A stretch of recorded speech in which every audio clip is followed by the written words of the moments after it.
Hey guys, welcome back to another video. I know it's been a long time, but we finally got all the parts to do the Toyota axle swap. As you can see here, this is everything I need, including these boxes, drive shafts, shocks, and other assorted parts right here, ready to go on the Samurai this week. So I'm going to take you guys along and show you what's on the trailer. All right, there's the Tundra, and we got the Samurai loaded up with the Toyota axles, ready to go on this week. Hopefully we can get it done in a week, but we'll see. I'm going to take you guys along every step of the way. I'm doing it a little bit different than most people do, so we'll see how it turns out.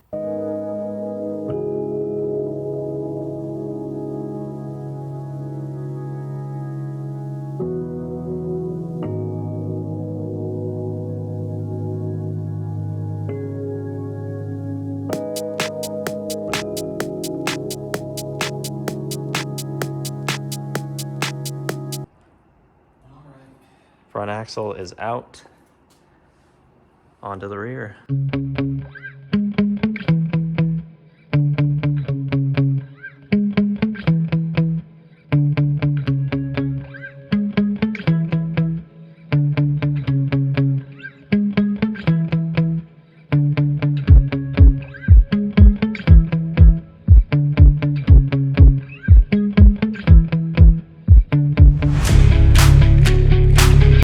All right, the rear is out, both ends, brake lines, everything's done. Tomorrow we'll come back, well not tomorrow, it'll be Thursday.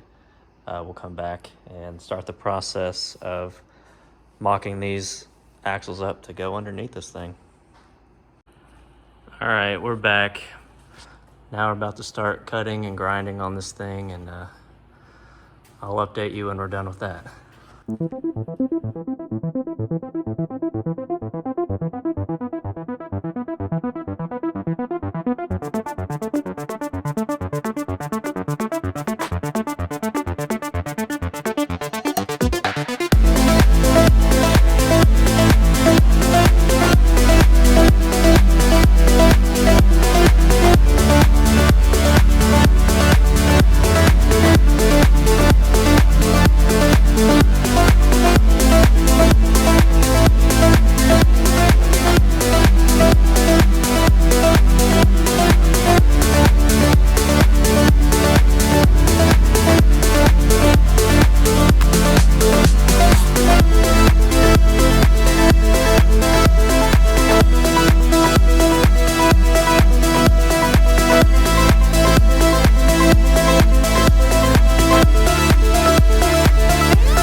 Difference in weight.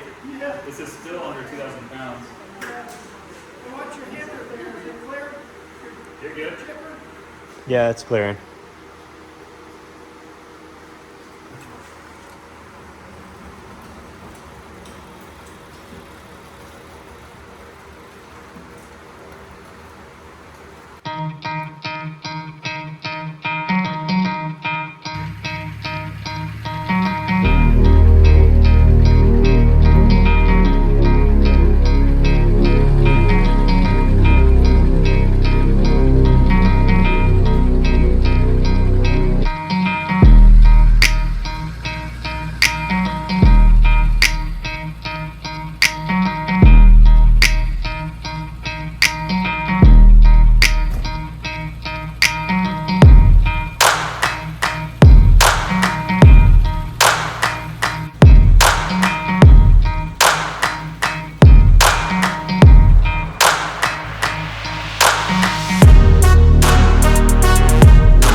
the Toyota axle swap is done. So the main thing that's different with this build is I was really trying to avoid buying a kit, mostly just for cost savings. The kits are great, make it a whole lot easier to bolt these YJ springs onto your Samurai. But if I could save $600, I wanted to do that, so that's what I did. So I'll show you what's going on here to mount these springs up. So in the rear, I bought some leaf spring brackets for a YJ, and we cut the old mount off, the old spring mount off, and spaced it out a little bit to compensate for the wider Toyota axle, and welded it on there. And then in the front, luckily I have this bumper that's held on quite well, so did the same thing, bought some mounts for a YJ here in the front, and then welded it on there. So it worked out pretty well. Same thing in the rear. Cut off the old mount here, spaced it out a little bit, pushed it back just a hair, and welded that on. Same thing in the rear. As you can see, we're right on that edge, and it looks good to me. So we'll see how it performs, but I'm really happy with it so far. All right, so let's start up front. So first of all, we have 35-inch TSL SX2 Super Swampers. They're 35 by 10.5. So you can see they're a little more narrower than your 12.5-inch wide tires. The axles are from an 84 to 85 Toyota pickup or 4Runner, and they have the 430 gears in them. It also has a Spartan locker in the front. The shackles and the springs, so we have stock YJ springs and 1-inch extended shackles in the front. I was gonna run the stock shackles, but because of the angles, it wasn't gonna work out, so I had to go with a 1-inch shackle. So we have a U-bolt flip kit that's from Rough Stuff Specialties, and then we also have a Toyota to Suzuki high steer kit, so that works out well. Up front, we're running Rough Country shocks, and those are actually off of a 6-inch lifted Tundra. They're actually probably a little bit too long, so I may have to replace those here in the near future. I'm gonna do a test run on it and we'll see how they do. Brakes wise, the Samurai and the Toyota axles both have an M10 brake fitting, so it makes running them somewhat easy. You can buy brake lines straight from one of these companies. For me, I personally just couldn't find any that were kind of reasonably priced, so I kind of did my own thing here. So this is a 3AN brake line that I just ran adapters down to the caliper down there, and then also adapter up here to the brake line for the Samurai. All right, and to get the Toyota drive shafts to fit on the Samurai transfer case, I bought these adapters from Roadless Gear, and we'll see how they work out. So it allowed me to bolt the Samurai T-case flange to the Toyota drive shaft flange. So, all right, now moving on to the rear. Again, stock YJ springs, stock shackle back here, and we're running Rough Country shocks again in the rear. These are actually off of an F-150, 3-inch lifted F-150, and these work out a lot better. May put these up front at some point, just get another pair for the front.